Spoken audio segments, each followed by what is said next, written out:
Hello everyone, welcome to our channel. Today, we're diving into a crucial topic, the 9 worst foods that feed cancer cells. Stay tuned to learn how to make healthier choices for a better life. We'll be talking about something that many people find concerning. The foods we eat that could potentially increase the risk of cancer. Now, it's important to remember that cancer is a complex disease, and no single food can directly cause or prevent it. But just like we know that a balanced diet full of fruits and vegetables is good for us, there are also foods that can, shall we say, work against our bodies and potentially increase our risk.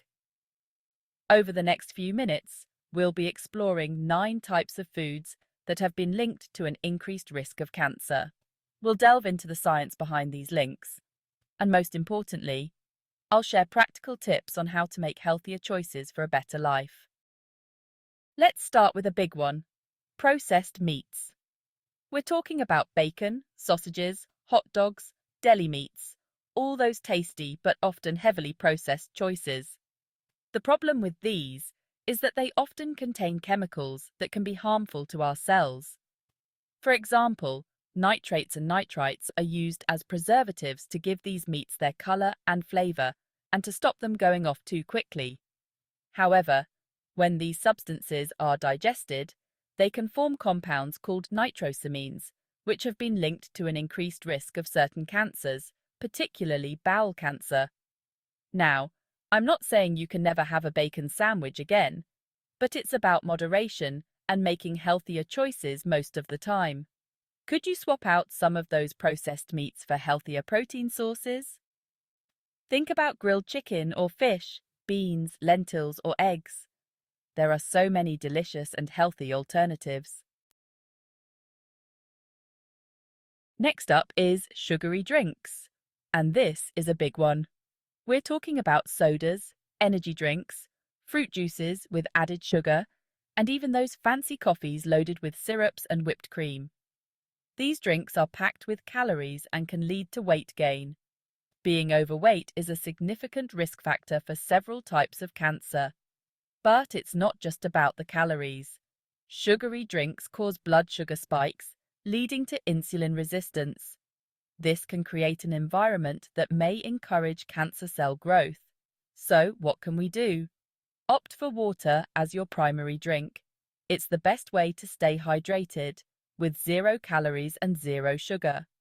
Add lemon, cucumber, or mint for flavor. It makes a world of difference. Let's talk about refined carbohydrates, the white bread, pastries, white rice, and sugary cereals of the world. These foods have been stripped of their fiber and nutrients during processing, leaving behind essentially empty calories. Now, just like sugary drinks, refined carbs can cause those dreaded blood sugar spikes and contribute to weight gain, which we know can increase cancer risk. But there's more. These refined grains are quickly broken down into sugar in our bodies, providing readily available fuel for cancer cells to grow. And that's something we want to avoid. So, what's the solution? Choose whole grains whenever possible. Brown rice, quinoa, whole wheat bread, and oats are fantastic sources of fiber, which slows down sugar absorption and keeps you feeling fuller for longer. Now, let's talk about alcohol. I know this one can be a bit sensitive, but it's important to discuss. We know that excessive alcohol consumption is linked to an increased risk of several types of cancer, including mouth, throat, esophagus, liver, breast, and bowel cancer. The evidence is quite strong, and the more you drink, the higher the risk. But what does excessive really mean? Well, current guidelines recommend no more than 14 units of alcohol per week for both men and women, spread out over several days, and with at least 2 alcohol-free days per week. Now, I understand that many people enjoy a glass of wine with dinner or a beer with friends. And that's absolutely fine. It's all about moderation and being mindful of how much you're drinking. Perhaps try alternating alcoholic drinks with water or choosing lower alcohol options. Your body will thank you for it. Let's move on to another food group that often gets a bad rap: fried foods. Think crispy fries, fried chicken, donuts, and those delicious onion rings. Now, these foods are often high in fat and calories, which, as we've discussed, can contribute to weight gain and increase the risk of certain cancers. But the real danger lies in the way these foods are cooked. When foods are fried at high temperatures, particularly in oils that are reused, they produce harmful compounds like acrylamide and heterocyclic amines, or HCAs. These substances have been linked to an increased risk of cancer. Now, I'm not suggesting you can never enjoy a plate of fish and chips again, but it's all about balance. Perhaps try baking or grilling foods instead of frying them. You'll still get that delicious crispy texture without the added risks. Red meat. It's a staple in many diets, but there's debate about its health impact, especially cancer. Red meat is a good source of protein and iron, but high consumption, especially processed meats, is linked to higher cancer risk. Cooking methods matter. Grilling and frying at high temperatures create harmful compounds. Enjoy red meat in moderation. Opt for leaner cuts. Cook at lower temperatures to reduce harmful compounds. Let's talk about artificial sweeteners. These are often found in diet drinks, sugar-free foods, and even some medications. They're designed to provide that sweet taste without the calories of sugar, which sounds great in theory. However, some studies have suggested that high consumption of artificial sweeteners might be linked to an increased risk of certain cancers. Now, the research is still ongoing, and more studies are needed to confirm these findings. But it's important to be aware of the potential risks. Remember, just because something is labeled sugar-free or diet doesn't necessarily mean it's healthy. The best approach is to be mindful of your intake of artificial sweeteners.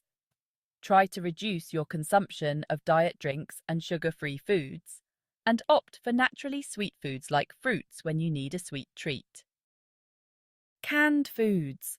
They're convenient, they last for ages, and they can be a lifesaver when you're short on time. But there's a hidden danger lurking in some canned goods, a chemical called bisphenol A, or BPA. BPA is used to line some cans to prevent rust and spoilage, but it's also an endocrine disruptor, which means it can interfere with our hormones. And unfortunately, some studies suggest that BPA exposure might be linked to an increased risk of certain cancers, including breast cancer and prostate cancer. Now, the good news is that many manufacturers are phasing out BPA from their products. But it's still a good idea to be mindful. Look for cans that are labeled BPA-free and choose fresh or frozen fruits and vegetables whenever possible. Finally, let's talk about dairy products. Milk, cheese, yogurt. These are all staples in many diets, and they can be good sources of calcium and protein. However, high consumption of certain dairy products, particularly high-fat dairy, has been linked to an increased risk of some cancers, such as prostate cancer. Now, it's important to note that the research on dairy and cancer is complex and not entirely conclusive. Some studies have even suggested that certain types of dairy, like yogurt, might have protective effects. As with many things in nutrition, it's all about balance.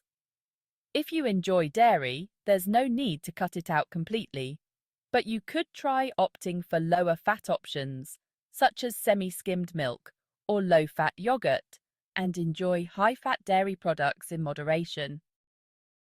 Thank you for being here. It's been fantastic talking to you about this important topic. Please don't forget to give this video a thumbs up, subscribe, leave a comment below, and hit the bell for more health and wellness inspiration.